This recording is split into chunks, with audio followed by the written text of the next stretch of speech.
I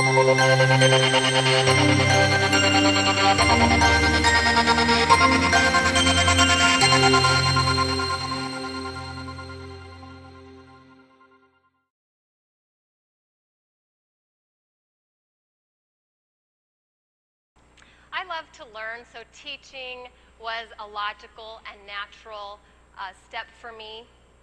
I love working with 6 and 7 and 8-year-olds every day, all day. It is a glorious job.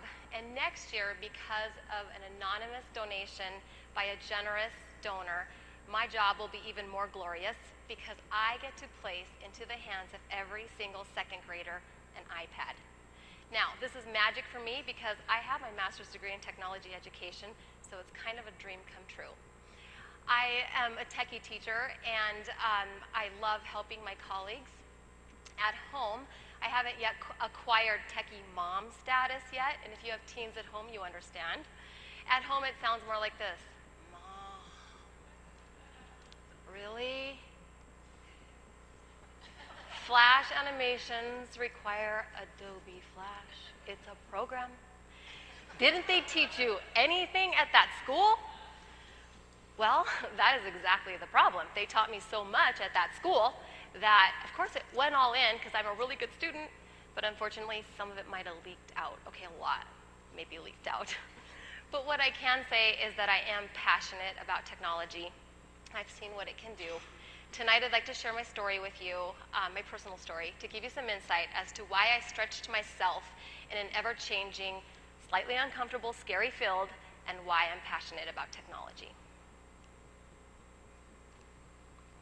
This is my son.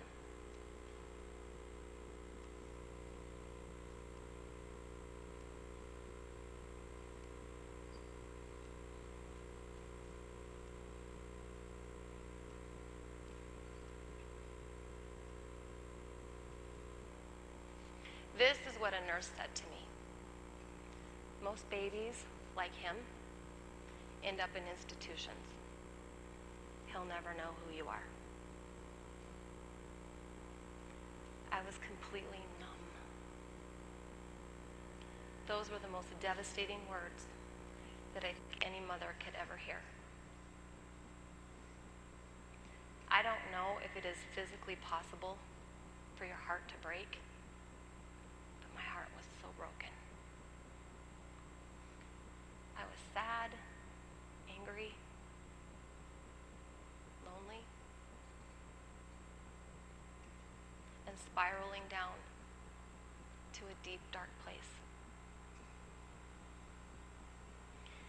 When I thought I could endure not one more moment of pain,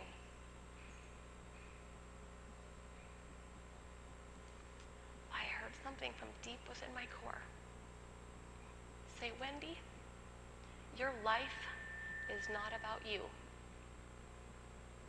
Your life is about serving others. And my son had just been the messenger of my greatest life lesson. That was a pivotal moment for me, transitional time. I was no longer that meek 21-year-old with a baby, helpless. Because guess what? Baby doll, your mom is in the house. I pulled up my bootstraps and I decided it didn't matter that society would call him broken. He belonged to me. And I was going to do whatever it took to make sure he had the quality of life he deserved. Little did I know then that this would not be a solo journey at all.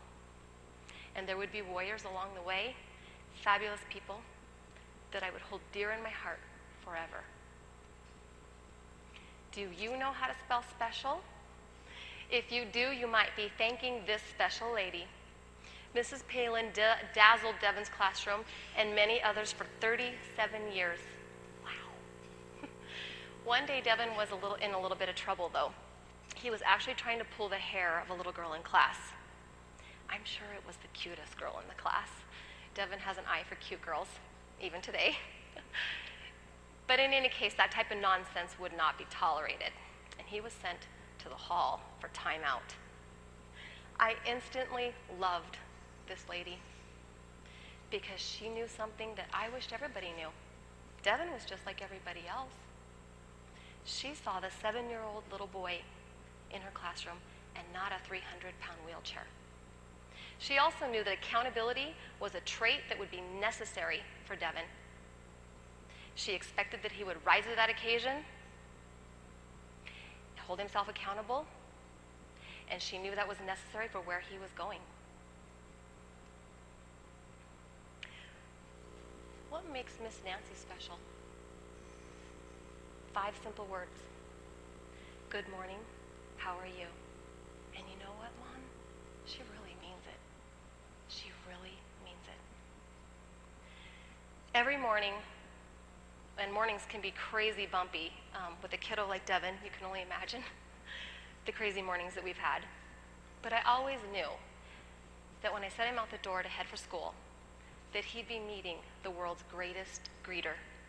And somehow in her magical way, she would dissipate whatever bumps that we had encountered that morning, and she would set him up for a great day of learning with 5 simple words.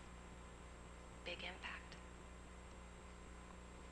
Coach Matt came to me 2 years ago and said, Wendy, I'd like Devin to be my assistant basketball coach. And I thought to myself, dude, I think you're missing something. Because I know a thing or two about basketball, and if you're looking for somebody to give some dribbling techniques or perfecting a layup, I don't think Devin's your guy. But what I didn't realize is that Mr. Mack is in the business of opening doors. He's a door opener. And what he saw is that Devin had the potential for leadership. He was an inspiration to others. And during locker room pep talks with his teammates, Devin was known to say things like this: don't squander what you have. Never give up. And the best part is Devin walks the talk. He does everything in life with his whole heart. This is Ms. Lund. She is the technology media arts teacher. Ms. Lund unlocked the floodgates to a world without limits. If you hand Devin a computer, he can do anything. Remote access, 3,000 miles away, no problem. Ms. Lund has spent countless hours teaming with Devin, doing technology projects. And that's what makes her magical. Time. Time.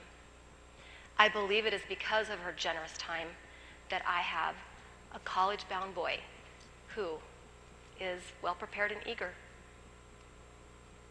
This is my son.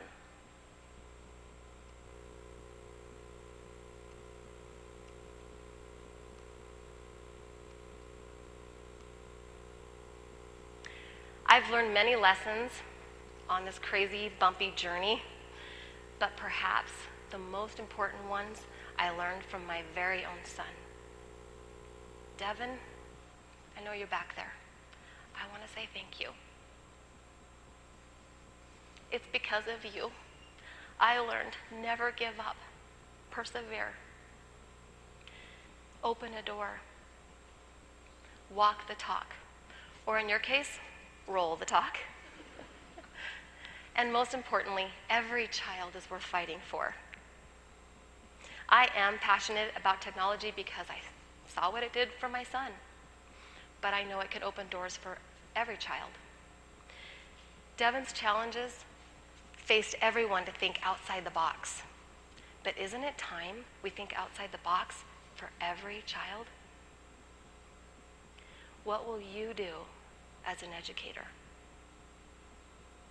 What will you do as a community member, as a parent, to ignite a passion, to open a door?